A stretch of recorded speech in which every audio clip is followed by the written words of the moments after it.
Welcome back to your Bestie in Freight, the podcast where we dive deep into the real side of logistics, tracking, and entrepreneurship. No fluff, just raw conversation with industry leaders who have been on the front lines. Of course, I'm your host, Lida, and today's guest is Tristan Bordalo. And let me tell you, this guy has seen it all in his 21 years in tracking. He is a 3X founder, investor, and owner of an asset based tracking company. And what makes Tristan stand out, his passion for putting drivers first and building a company that is about people, not just profits. So we are going to talk about the highs, the struggles, and the wildest tracking stories and what it really takes to survive and thrive in this industry. Whether you are a broker, carrier, or just love a good business story, this episode is for you. So buckle up. This is going to be a good one. So let's start. Welcome, Tristan. Hi, Lida. Thank you for having me. So glad to have you, and thank you so much for agreeing. We had to navigate a little bit the time zone. How is life in California? Oh, it's great. It's a little cloudy right now. Usually my background has clouds. But yeah, no, it's great. I'm in a t-shirt, so it's 78 degrees today. I don't want to make everyone jealous, so I should Yes, I know, right? South Carolina actually has a good weather too, but my home office is kind of chilly, so I'm not like with t-shirt, but South Carolina is kind of California, but a little bit colder, a little bit. Oh, nice. Yeah, I've heard a lot of Yes. good things about South Carolina. Well, Tristan, tell me, you have been in this tracking for over 21 years. So, what first got you in this industry, and did you ever imagine you would build multiple companies from logistics? Absolutely not. I just got into this by accident. Like everyone My else, right?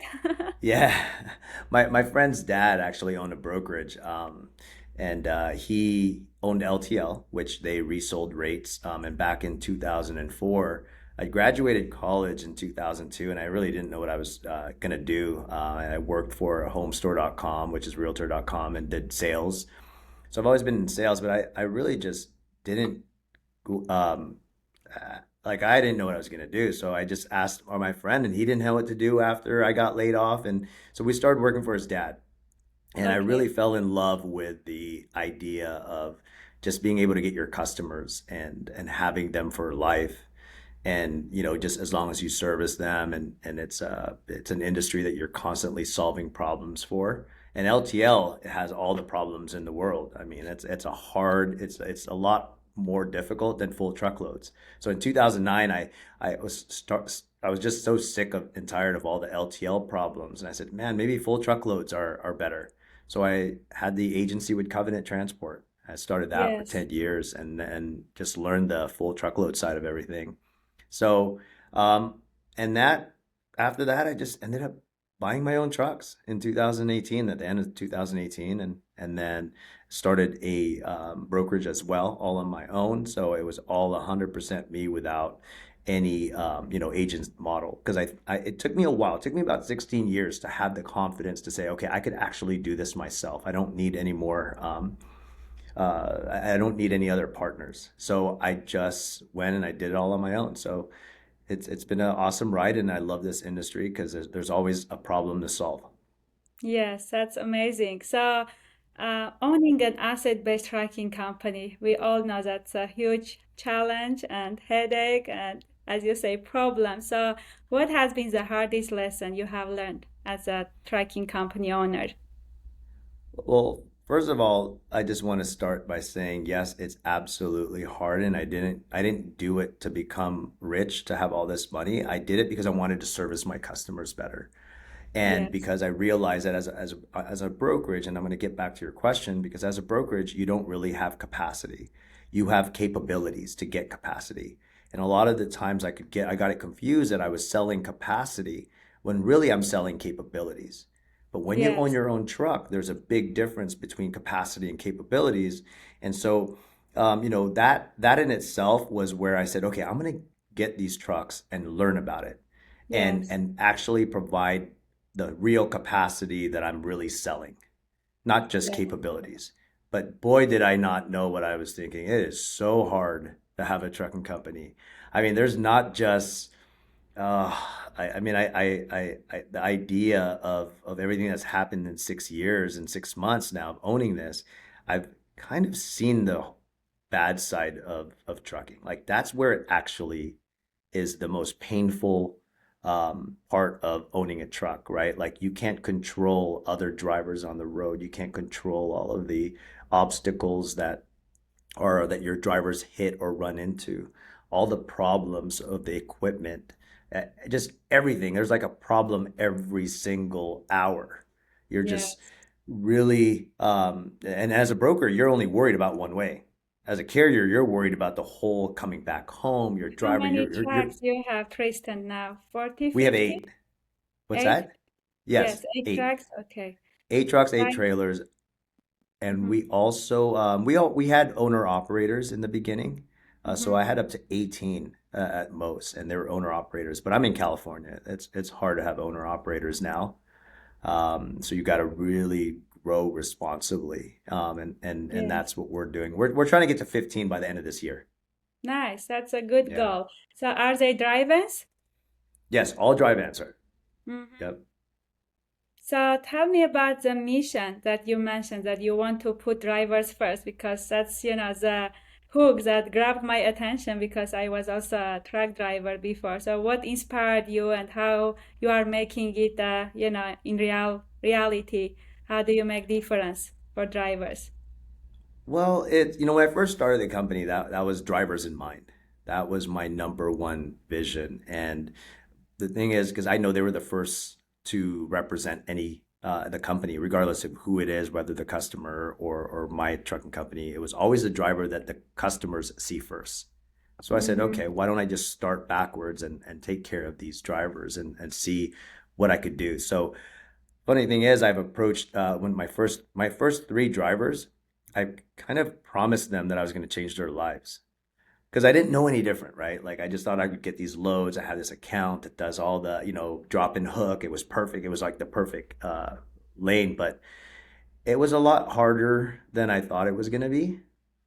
Just so because having the drivers in mind, there's also a hard balance between running a business and keeping the drivers happy That's and true. keeping the customers happy. And so what I did was just I just gave most of everything I had in the company, right? I gave 100% benefits. They never paid. Just my first employees did not pay for health insurance and a $25,000 life insurance that came with dental. 100% paid. Like I said, okay, this is what I'm going to do. Because remember, I have the brokerage too, so I could subsidize a lot of my costs. I don't suggest doing that if you're just a startup Trucking. trucking company. Yeah, you, Yes. you shouldn't be giving away all of this. But also, I was lucky enough to have a customer that only did Oregon and Washington and Mhm. Arizona, Nevada, and California. So it was an easy lane, easy for the drivers to know their routine and know all the truck stops and know all the people. It was all the same thing every single time. So it worked perfectly. But as I scaled, it was harder to make everyone happy. Yes. Everyone has different preferences, and so I think the best thing to say it now is that I really want to have like a that drivers understand also. So working closely with me, not Mhm. just as a company, but working as personally, knowing who I am and what I'm about and who our customers are, and getting them included in the decisions, as well as saying like, look, this is where we're going with the company. Just full transparency and full communication is Yeah. managing their expectations and also them understanding what it's like to own a truck Yes, of and a course. trucking company. And that's where we could take care of each other because now it's a give to get model. Everyone's, they understand where I'm coming from. I understand where they're coming from. There's open Yes. communication. It's not like, hey, I'm Tristan, I'm the trucking owner. You're gonna have to go here, we're here, or else quit, right? Like I Yes. literally try to figure out I balance. Like there's not just a balance sheet that's on my financials, there's also a balance of life for all of us so that we could run a company together. Because at the end of the day, this is the only way it's going to succeed if we're all bought in with the same idea versus, it's my trucking company because That's I need those guys just as much as they need me, and it's a company that it's a is ran partnership. by us. Yeah, yes, I look at them as real partners that mean Yes. that, hey, why not? I mean, the only way you and I get a paycheck is if the customer, at the end of the day, we still have to make the customer happy. Okay, yes, I Yeah. agree. Tristan, So, so you have other businesses, you have multiple ventures. How do you balance leading different companies while keeping them all growing? oh, well, I mean, it's only in trucking. So, like, I invested in my own trucking company. I'm bootstrapped on all of it, everything. I'm bootstrapped when I was an agent. I'm bootstrapped with this trucking company, bootstrapped with the brokerage. Of course, I Yes. have real estate and I Mm-hmm. invest in stocks, but those things all work on its own. But I think the best way to say it is you could actually do a lot more when you have the right people in place. So Yes. being able to step away from my companies, like I haven't booked a load in 3 years Nice. on the trucking side. So, having the right people around you that get it, that want it, and that have the capacity for it, Mm-hmm. is how I hire. And I know that I could step away from the business so I could do other things, That's like go amazing. snowboarding with my kids. Yes, that's amazing. How many kids you have, Tristan? I I got two. I got a 10-year-old Two? and a 12-year-old. So as they're getting older, I need to spend more time with them. And Yes, I saw the dancing video that you posted with one of your daughters, and she was like, yeah. "Okay, why, daddy, you are here, right?" Oh, thanks for saying. Yeah, no, she's getting to that age when she's going to be 13 this year, and I heard teens are going to be the hardest. When the kids are Yes, teens, they don't want to be with their parents. We're not cool enough.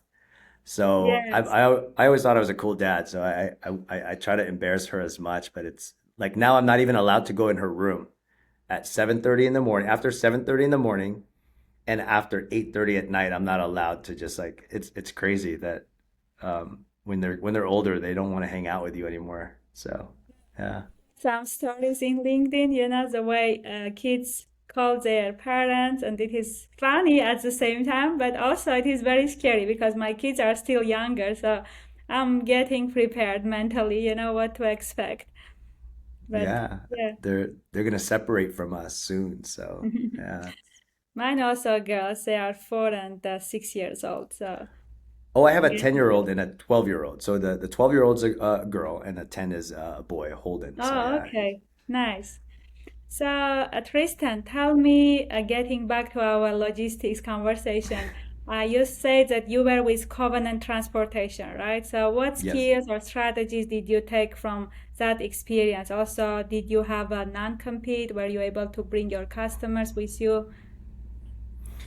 Well, here's the funny thing with Covenant is it's back then the agency model. There was Mm-hmm. only maybe three or four of us.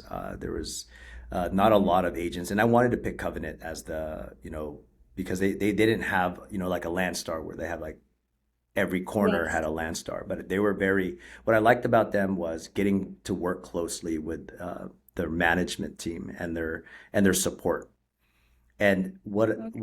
and they were also a great company before they weren't into brokering like hyper growth brokerage. They were really trying to support the agency model. So that was a great experience by working with a smaller company that was also learning the agent model and being Yes. able to work closely with them. So they were really good.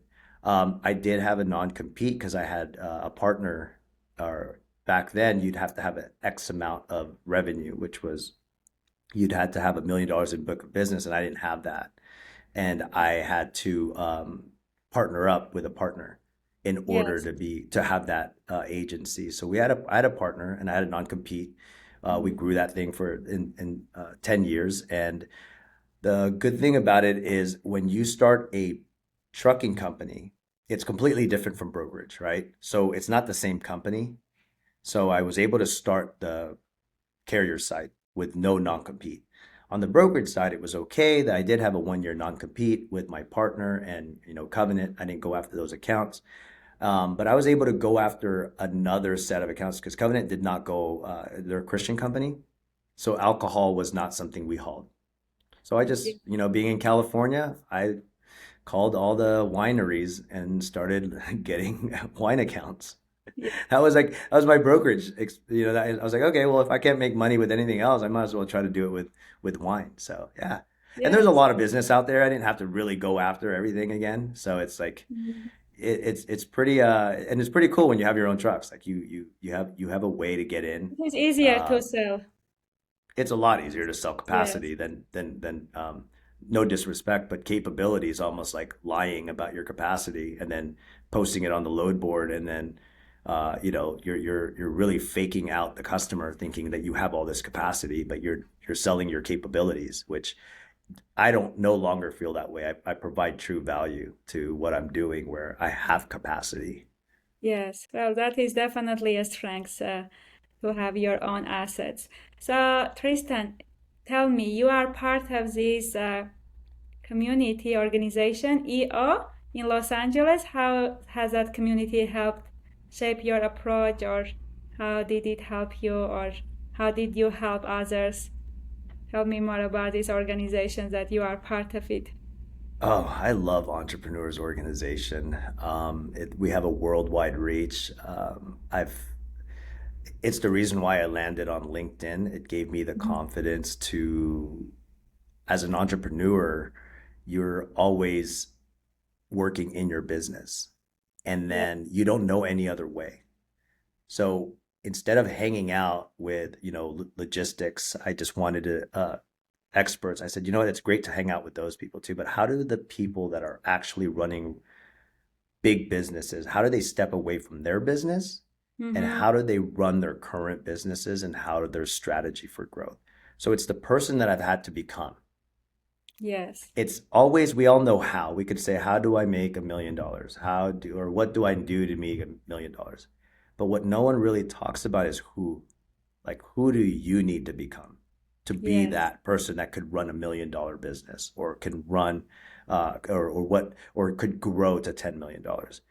Yep. And surrounding myself with like-minded human beings that have done it before, and they're all in different stages. Some of them have, you know, they're trying to get to 5 million. Some have already hit 500 million. But everyone in there is equal. No one comes in there saying, "Oh, I have a $500 million business. You can't talk to me." Like, you have no idea. The guys that run the best businesses are the ones that give back their time, and that's what I learned. That's why I ended up on LinkedIn. Hey, Tristan, why don't you let them know about your story? Why don't you let them know what you're doing and what it takes to become this human being that can run businesses, and don't hide, right? Like, that's what, and it gave me the confidence, like I'm good enough, because I've always felt like, oh well, I'm in trucking, no one cares about trucking, it's such a, it's so boring. I mean, like, I don't, I'm not, and I'm not good enough. I don't know how to run a big business. I didn't go to college for an MBA. I didn't go to Harvard. I'm not good enough to be in a room with these people, right? Yes. But they're just like us. They have feelings just like us. They have struggles just like us. And it's so awesome to be in a place where you have entrepreneurs that are wanting you to be better and being better with you, wanting you to win. That's the support that I get out of EO, is the group that I'm with today. I could call them on the phone and say, "Hey, I have a problem with this." And before, I used to be so scared about all the problems because there's so much uncertainty. Now I'm more calm.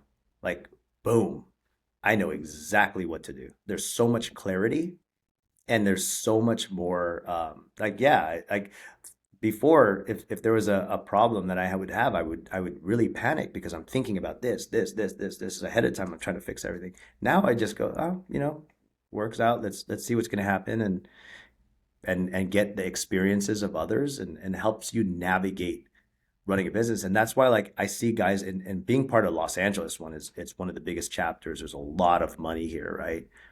But there's also a lot of experiences, and there's also a lot of good human beings willing to help you when you're struggling. And that to me was way more valuable than, um, you know, like, that was the value of hanging out with these people than trying to do everything on my own, because you can only watch so many YouTube videos. You could read as many, you can read all the books that you want. You could do all of that. But when you have a group of people that you could Yes. lean on, whew, came over. Like that's why I'm like so excited about the future. And it's been a 2 year journey of really, really working on myself and being that person that can run a company. Because I couldn't believe that I was, I mean, honestly, I couldn't believe I was running companies. I'd see my trucks and I wouldn't even believe that they were mine. I Yes. I came from a poor country, Philippines, right? When I Yes. was 8 years old. So I didn't know that I could run a company. I didn't go to college. I didn't even speak English at 8 years old. So Yes. Thank you so much for being so honest. That's why I love, all of my guests. That is why I'm doing this podcast. I want my guests to be vulnerable, and we all come, most of them, immigrants, right? And we don't know like good English, and we don't have education here. So that is the beauty of logistics, that it gives you opportunity to go and make a good living, support your family, your dreams, right? And to make a difference in other people's lives. So that's amazing. And actually, for those of you who are watching, I did a video in my YouTube, two videos. One that you mentioned, Tristan, that it is not, what you want to do, but who you are becoming, right, during that process, and oh wow. who you should be as a person that can run this company. I did a video about that, and today actually I shoot another video about LinkedIn, and I'm so glad, you came to LinkedIn. I am trying to bring more people, especially in the logistics field, because LinkedIn has been game changer for my career and for my success. I want more people like me and Tristan and other, tracking companies to be more active in LinkedIn. That's my mission for this year. So thank you so much for sharing, your journey. And I'm so happy you found this cycle, and you don't feel alone anymore. I would love to also join to that type of organization, but I haven't found anything yet in South Carolina, but I will have to look for it. Yeah, no, their entrepreneurs organization is everywhere. There's Oh, it is chapters, everywhere. and I don't know if you follow some of the. I'm going to give a shout out to some of the EO LinkedIn people. Yes, go So ahead. yeah, so Kara Smith Brown is Atlanta, Georgia. Tim Judge is also EO Georgia. Like these are really like you know being part of EO, you understand the culture, and so it's Mhm. automatic, instant connections. And you talk about vulnerability. That's our number one superpower. And I love that you just said you want more people to be to build in public. And it's Yeah, about building in public, right? Because you never know the people behind the companies. And now that you do, it's more, you're more likely to, if you're a trucking company, I encourage you to please come on LinkedIn. And I do that with yeah, drivers. I said, you got to build in public. There's so much fraud going on. How are you going to set yourself apart? How do they know you even exist? You're unknown right now. You want to that's be true. known as the guy that's not going to create, contribute to fraud. You're the person that they could call and say, hey, look, I saw you on LinkedIn, or I saw you on this post or this and that, and I feel like I could trust you with our business. And that's what it's all about, because I don't want to deal with it anymore if I don't know who you are, if I don't trust you. I mean, we're in a world now that it's just we're being more separated than ever with technology. Everyone's apart, so it's so much easier to create fraud. um, and for those who want to build a relationship, we're still out here, and come out and because we can't do it ourselves, we need more people here. There's so much business, and more of the good guys need to just hang out with each other. We cannot do this alone, and we need each other. For example, today it is a great example to share. I had few customers that they gave me lots codes to Hawaii, and I never did Hawaii, but I know this lady that I met her like maybe 4 years ago, 3 years ago, and we never did business together. But now finally I can, ask for help. Hey, can you code it for me? And I will serve my customers. She will be also happy doing business and making profit, and hopefully it will work out. But I couldn't do it without LinkedIn. How I should, find these companies, right? Because Yeah. Google doesn't have everything that we need. Also, you want to do business with people, not companies. So I couldn't find her in Google for sure. The only way I could find her is like LinkedIn. So this is amazing. Well, what the great thing about this whole thing is, if you want Hawaii, I'm right here, and I mean, this is the relationship, right? Yes. I don't want to. I want to connect you with all of my forwarders that I know that are doing Hawaii out of here. So like this is what it's about. Like I don't go on podcasts to tell you guys, oh, I have trucks and I do this. I'm here to build a relationship. Like Yes. my whole idea is how many personal relationships did you build? Because in my career it was always like, oh, how many accounts did you get? What was the profit? What was the growth? What, Yes. what was the, what carrier do you have? Like I was always hiding all of my secrets. Like now I don't even care because it doesn't even matter. Like today it's how many personal relationships can I build? Yes. Like seriously, like it's so much way to live in that way. Because guess what? When Hawaii comes up, boom, I know who my guy is. Yes. I know who that is. I know. Like all the personal relationships, it's where it's all about. And I really, truly, when I talk about it, I'm all about personal relationships. It's not just a website thing that's on your website. We build relationships. We have over 80,000 carriers. I don't think you have 80,000 carriers. How did you build all those relationships? I've been building relationships for 21 years. I'm not nearly at 80,000 and I'm not going to advertise that I am. Agree what you So, said. Definitely, it is relationship, and this is the reason I also started this podcast this 2025. I wanted to connect in more personal level with people and hear their stories and share the stories because once I was in this position, like watching podcasts, YouTube videos, and getting inspired and motivated. There were a couple of people that inspired me to keep going in logistics, and I want to continue that, so other people can believe in themselves and get their business going and supporting their families and their American dream. That's what I want. that's awesome. Yeah, you got to give Yes. back. I mean, you're Tristan, giving a platform. yes. Tristan, tell me, what is the next? Are there any like new exciting projects that you have in your mind for 2025? Because we just kind of started. Yeah, I'm very excited about representing carriers. And that's what I'm using. I'm going back to my brokerage. I'm saying I'm a Mm-hmm. born again broker, Yes. right? So, and I'm going to say this first on your pod.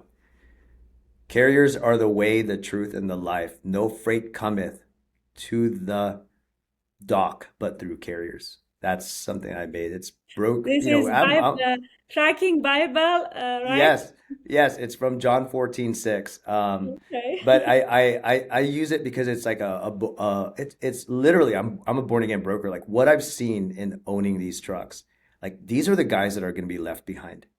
I was just at Manifest and I saw that there's everyone wants to go to do all this tech stuff, which is cool. But at the end of the day, we're still going to move the freight. Like my value is I'm gonna find the carriers that wanna, we could always adopt all the technology there is. And so what I'm trying to do now is I currently just got 4 carriers that I'm gonna represent 100%. Like I'm not gonna, I don't even need the load boards. I'm gonna go That's directly with amazing. a scalpel and I have access to this if they were my trucks. Access to these trucks. Like I am their partner, a real partner. Not talking about it like everyone else is about partnerships, but really Yes. representing and coming to the table with the representation of the carrier in mind, not my profit in mind. Yes, I love it. I love it, Tristan. So, Tristan, let's do a rapid question Yeah, it's to fun. end our episode. Are you ready for that? Awesome. Let's do it. So, if you could describe the tracking industry in one word, what would it be? Solving. Solving? Okay, I said chaos. Okay. Counts? Yes. That's what came up with for myself first. Next one, coffee or energy drinks on Coffee long all or day. all day Coffee coffee. with no Okay. sugar, no milk, nothing, just straight coffee. Okay. What is one business tool or app you can't live without? Google Docs. Nice. Would you rather drive across the country for a month or dispatch a fleet of 50 trucks? None. Just kidding. Probably drive. I'd probably drive because I get to Me meet too. more I would people. choose drive, honestly. Like, I Yeah. would choose Uh, drive. Dispatching 50 trucks just sounds like a wow. I got me It there. sounds even wild, right? Yes. Okay, Tristan. Well, this has been an amazing conversation, and your passion for this industry, your vulnerability, and your drive to make a difference. It is really inspiring, and thank you for sharing your journey, ups and downs, and all the wisdom you have, gave us along the way. And for everyone listening, go follow Tristan, check out what he's building, and if you are a business owner, definitely contact with him. So thanks for tuning in your Bestie in Freight podcast. And if you loved this episode, share it and leave a review. And let's keep this conversation going. Bye. Bye.